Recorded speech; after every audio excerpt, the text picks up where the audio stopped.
निघायचं ते निघून यायचं. सर मी तुम्हाला बोललो बोलल्यावर मी जालन्याला जाऊ लागलो. शांत बस ना तो. शांत बस ना. अरे यार शांत बस की.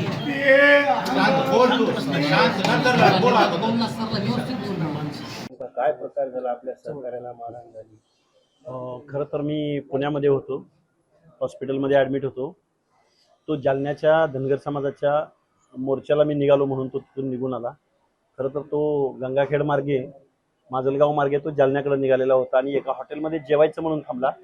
जेवायला बसल्यानंतर त्याला तिथलं जरा वातावरण वेगळं वाटलं म्हणून तो त्या हॉटेलमधून बाहेर पडायला लागला. बाहेर पडत असताना तिथल्या लोकांनी प्रवीण जगताप, नितीन जगताप आणि प्रवीण जगताप आणि हॉटेलचं नाव आहे नितीन हॉटेल, हे विजयसिंह पंडिताचे कार्यकर्ते आहेत. त्या लोकांनी त्याला रॉडनी मारहाण केली. 2 हात फ्रॅक्चर आहेत, पाय फ्रॅक्चर आहे, परत डोक्यामध्ये टाके पडलेले आणि जीवघेणा हल्ला झालेला आहे. 5-25 लोक परत जमा झाले आणि त्याने त्याच्यावरती हल्ला केला. काय कारण होतं?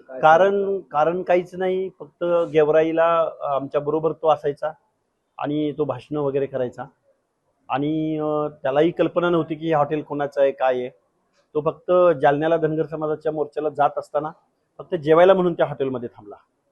त्यावेळी तिथल्या लोकांनी पकडून आणि याच नितीन जगतापने एक 20 ऑगस्टला पोस्ट टाकलेली होती की विजयराजे तुम्ही आम्हाला काम देऊ नका पण या हाकेला ठोकायची फक्त परवानगी द्या. ती सर्व त्याची पोस्ट वगैरे सगळे आमच्याकडे आहे. रात्रीपर्यंत ती पोस्ट होती, आत्ता हटवली वाटतं बहुतेक. तर हा प्लॅन आहे. म्हणजे तो विजयसिंह जगतापही म्हणाला होता की हाकेला जर मी सांगितलं असतं तर हाकेला बाहेरच पडू दिला नसता.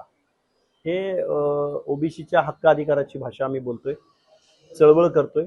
लोकशाही मार्गाने आम्ही आमच्या आरक्षण वाचलं पाहिजे म्हणून आम्हाला जर ही शिक्षा भोगायला मिळत असेल तर चळवळ लढायची का नाही लढायची, आम्ही महाराष्ट्रात राहायचं का नाही राहायचं, हा प्रश्न आमच्या समोर पडलेला आहे.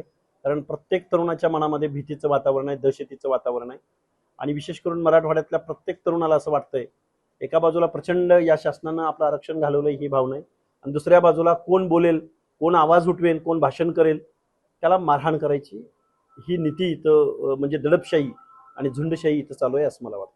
आपण काय गृहमंत्री मुख्यमंत्र्यांकडे याविषयी माहिती दिली? मी एसपींना भेटलोय सकाळी बीडच्या.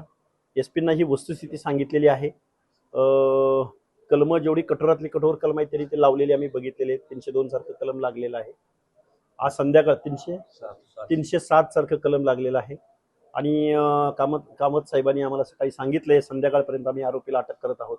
आज संध्याकाळी जर यांनी आरोपीला नाही अटक केली तर आम्हाला बीडच्या कलेक्टर कार्यालयावरती किंवा SP कार्यालयावरती आम्हाला मोर्चाची हाक द्यावी लागेल. या लागूनच एक प्रश्न आहे, सध्या जालन्यामध्ये धनगर आरक्षणासाठी आमरण उपोषण करत आहेत. आज कार्यकर्ते भरपूर मोठ्या संख्येने गेले. ST मधून आरक्षणाची मागणी होते. आपलं ओबीसी बचाव आरक्षणासाठी आपण भांडताय. हो, हे बघा, ही झोपडी वाचली पाहिजे. अंगावरचे कपडे शिल्लक राहिले तर आपण पुढच्या गोष्टींची तजवीज करू शकतो.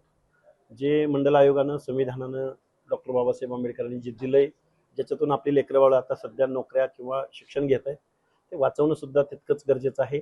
आणि काही लोकांना वाटू शकतं की आपली STची लढाई आहे लढाई 4 पिढ्यांची लढाई आहे, पण आपल्या ताटातलं वाचवणं हे सुद्धा तितकंच गरजेचं आहे.